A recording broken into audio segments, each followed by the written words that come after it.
Welcome back to the Green Means Goat channel. It's your host, me, and today we're going to be talking about everyone's favorite NFL bet. That is the first touchdown scorer prop. Yes, we are 8 days away from the start of the NFL. We have a Thursday night matchup with the Chiefs and the Lions. I'm excited for that. But before we talk about anything 2023, I want to take a look back at 2022. I went ahead and combed through all of the first touchdown data for last season, and I aggregated it into a spreadsheet, which we are going to walk through in just a second. Now, before we do that, I want to make one very clear distinction. I don't think that this data necessarily tells us anything about 2023. I know that's disappointing. I know that's not what you want to hear, but in order to have accurate trends, accurate systems, accurate results in the sports betting world, you need thousands of data points, and that just isn't possible really with a lot of NFL lines, let alone especially the first touchdown scorer. So we're going to do this more for fun, just kind of take a look at what teams like to do and where teams had weaknesses, and maybe we can use it to draw some conclusions for this season, but I'm not going to put my stamp of approval on that. So let's go ahead and look at the data. Before we start, I do want to walk you through how I completed this sheet. I listed every team here in this first column, and then I listed offense and defense. If there's an X, it means they did not score the first touchdown in the offensive category. If there's an X in the defensive category, it means they did not allow a team to score a touchdown on them.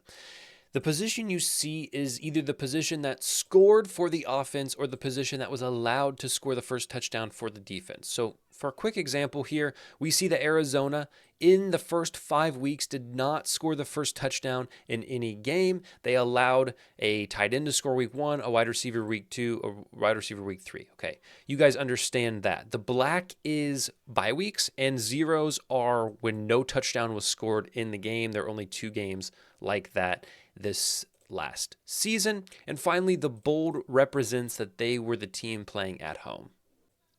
After I had all that data, I organized it into a much more consumable diagram, which you see right here. So this is sorted by team, and then I went ahead and pulled out some trends down here. So we're just going to quickly go through each team and talk about this. Feel free to screenshot this, use this however you want. Again, I'm not saying there's much. Arizona here, again, horrible start to the year, 6-11, scored 6 offensive touchdowns first, allowed 11 defense. Atlanta, pretty similar to Arizona. One thing I do want to point out is 5 out of their 10 first touchdowns allowed were to receivers, so that's something we can maybe watch as we move into this season. Baltimore was one of the best teams at scoring the first touchdown. In fact, the first 6 weeks of the year, they scored a touchdown first. Out of their 5 touchdowns allowed first, 4 of them were to running backs. So we'll see if they've shored that up this season. Funny enough, also, they only allowed 1 first touchdown scorer at home all year. So, hopefully they can keep that home field advantage, and maybe that is something that you guys can cash in on as we go to this season. Buffalo, pretty evenly spread on the offense, but allowed 5 receivers to score first out of 7. So we'll see if they've fixed that for this year. Carolina, about 50-50 as well, but we do see 5 offensive first touchdowns were to the receiver out of 9 total. DJ Moore's gone, so I expect that to change. Chicago actually led the league in QB first touchdown scored, tied with Philadelphia. They had 3 out of their 8 to the quarterback position, and 4 out of the 9, almost half, were to receivers. Cincinnati's a bit of a shocker to me because of the high-powered passing offense that they have. 5 touchdowns, first touchdowns scored for them were on the ground out of 9, so over half. So maybe look at Joe Mixon this year. He's still there. Could be a spot to capitalize on. Cleveland actually led the NFL in first touchdowns, which is not in my top 3 guesses, I wouldn't think. They were pretty evenly split.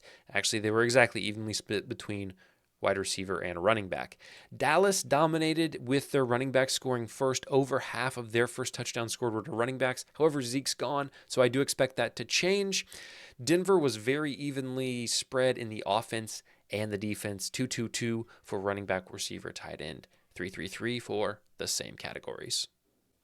Moving on here to Detroit, another thing that I expect to change because Williams is no longer a Lion. He is with the Saints. Over half came to the running back position. Again, I don't think that stays consistent this year.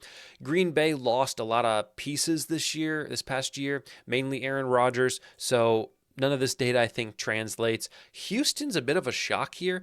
Had as many first touchdowns as Miami, as Green Bay. Kind of unexpected. Their weakness mainly was giving up running back first touchdowns. That is something that I could see still being the case. Indianapolis was the worst team in the NFL at scoring the first touchdown. Crazy enough, Jonathan Taylor, this man's holding out. This man says, pay me, baby. I'm worth it. Only one first touchdown scored in the entire year. Pretty low. Pretty low if you ask me. Get back to practice, JT. Just kidding. He can do whatever he wants. He knows his worth. I'm joking, guys. Jacksonville, 2-2-2, 4-4, pretty evenly split. Kansas City is kind of low for them. Only 10 first touchdowns scored. 4 to the receiver, which is a bit of a shock considering that wide receiver room was pretty underwhelming last year, and I think it is again. 3 to the tight end, which we expect to Kelsey. Looking at the Raiders, this was a pretty big shock to me as well. Josh Jacobs, league-leading running back last year, only 1 first touchdown scored as well. 4 to the receiver, but again, we see Carr gone. So how does Jimmy Garoppolo step in and lead this team? Time will tell. The Chargers here, we have 3 and 4 running back receiver. No surprises there, but they do have a bit of a problem allowing receivers to score first with exactly half of their touchdowns allowed to receivers. The Rams, we know that Cam Akers wasn't necessarily on fire last year, so probably no shock to see that 6 of their 9 were to wide receivers. However, they did have a problem allowing running backs to score. 5 out of 8 running back first touchdowns. Miami shocked me a little bit. In fact, if you look up here, they did not have an offensive first touchdown score until week 7 when it was a running back. So I think that'll change this year. I think their offense will be a little bit better now that they've had some time to develop some chemistry.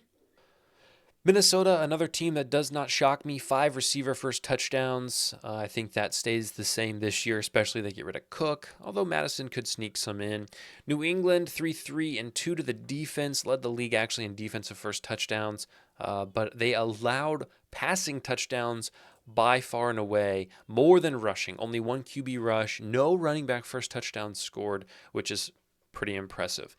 New Orleans, again, kind of shocking just because their receivers, I know Chris Olave was pretty decent last year, but Jameis Winston and Andy Dalton at the quarterback position, I did not expect to see over or at half of their first touchdowns going to receivers. And same for their defense. They struggled to contain the pass. Why am I not scooting this up, guys? Come on, we got fullbacks down here. Nobody scores in the fullback position. You didn't miss anything. New York. Crazy enough, Daniel Jones had more first rushing touchdowns than Saquon Barkley did. They did allow half of their first touchdowns on defense to running backs. The Jets, I think this changes completely because we see a bunch of new additions here. Ultimately, I think we see this 3 go up quite a bit with Aaron Rodgers in town. Philadelphia, we know they like to run the ball, and they especially like to run at the beginning of games inside the 10-yard line. Out of their 11 first touchdown scorers, we see 7 going to rushers. Only team in the NFL that did not allow a wide receiver to score the first touchdown in any game. I think that stays fairly consistent this year. I think there'll be similar firepower on defense. Pittsburgh is the complete opposite. They allowed 6 receivers out of their 11 to score the first touchdown. San Francisco, we know Brock Purdy stepped up at the end of the year. We can thank Deebo Samuel for a lot of these, but 7 out of 11 went to the wide receiver for this team. Seattle had some problems defending the pass.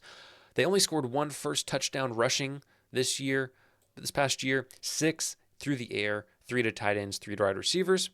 Tampa Bay also, they live and die by the air. Tom Brady is gone, though, so I don't know how this changes, but I don't think Rachaad White's quite the guy, so I wouldn't be shocked if they still dominate first touchdowns with the passing game. Tennessee comes as no shock to me. 6 to the running back, 6 to Derrick Henry. That is over half.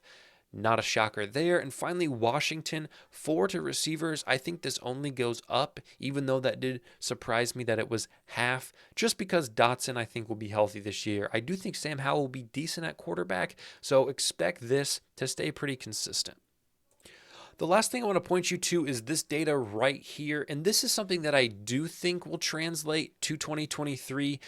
If you look in this column, this is how many first touchdowns were scored by that position. all year for every first touchdown, and these were the percentages. So we see wide receivers leading first touchdown scores with 36% of the first touchdown scored, running backs 30%, then tight ends at 17%. QBs and defense fall just under 10%. Things I want to point out just with this data is be careful betting tight ends if the tight end is not a dominant force of the offense. If we go through and look at the 45, most of these 45 are to teams like Kansas City, Philadelphia, Baltimore, teams that rely on their tight end in the offense. We're talking top 5, 7 tight ends. So outside of that, not a ton of tight ends score for teams that don't utilize their tight ends, which should come as no surprise. So that is just some quick data that I pulled that I wanted to share with you guys. I will be keeping a sheet for 2023 and updating as we go throughout the season. So check out my Twitter for that. Check out my TikTok for that. It will be up. As always, I appreciate you guys being here. Let me know in the comments if you want to see anything else, want to know anything else, want me to track anything else. I got time, baby. We'll talk to you later.